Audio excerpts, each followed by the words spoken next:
પોરબંદરના આવાસ યોજનામાં રહેતા એક યુવાન પર હુમલાની ઘટના બની છે, જેમાં આજ વિસ્તારના કુખ્યાત બુટલેગર અને તેમના સાગરીતોએ આ યુવાન પર હુમલો કરતા સારવાર માટે સિવિલ હોસ્પિટલે ખસેડવામાં આવ્યો છે। આવાસ યોજનામાં રહેતા હિતેશ ડાયાભાઈ કોરિયાને ઇજાગ્રસ્ત હાલતમાં સારવાર માટે સિવિલ હોસ્પિટલમાં ખસેડવામાં આવ્યો છે, જ્યાં તેણે મીડિયાને એવું જણાવ્યું હતું કે આવાસના કુખ્યાત બુટલેગર હિતેશ ઉર્ફે ધોબીએ તેના સાગરીતો સાથે મળી તેના પર હુમલો કર્યો હતો।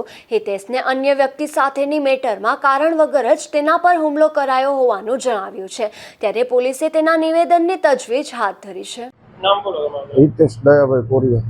શું બન્યું હિતેશભાઈ? બસ વધામણું કરવા ગયા ને વધામણું કરીને ઓચિંતાના એના માણસો આવીને મારવા માંડ્યા। બે ઝાપટો નિયમ આવી પોતાએ કઈ જગ્યાએ બન્યું? આવાસમાં પાનની કેબિન આગળ। કોણ કોણ હતું મારવામાં? મારવામાં એક ધોબી હતો, અન્ય એના 4-5 માણસો હતા। ધોબી શું નામ? ધોબી કોણ? ઉર્ફે હિતેશ ધોબી બુટલેગર। તેને માણસો હા, શું હતું? હથિયાર કઈ હતું કઈ? અહીં પાણો માર્યો, અહીં લગભગ ચાકુ જેવું મને લાગ્યું। અહીં ચાકુ માર્યું એવું લાગ્યું। કારણ શું હતું મારવાનું? બસ હું તો એની બાજુમાં જ ગયો, કોકને ખીજ મારી ઉપર ઉતરી ગઈ। શું હતું મામલો? શું કઈ મામલો તો એ લોકોનો હતો, આપણો કઈ નતો। કેનો કેનો હતો?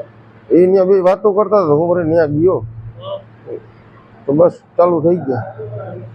બીજા મારવામાં કેટલા જણા હતા હિતેશ સિવાય? 3-4 જણા હતા બીજા, વાહેથી ઘા થયા સાહેબ। આગળ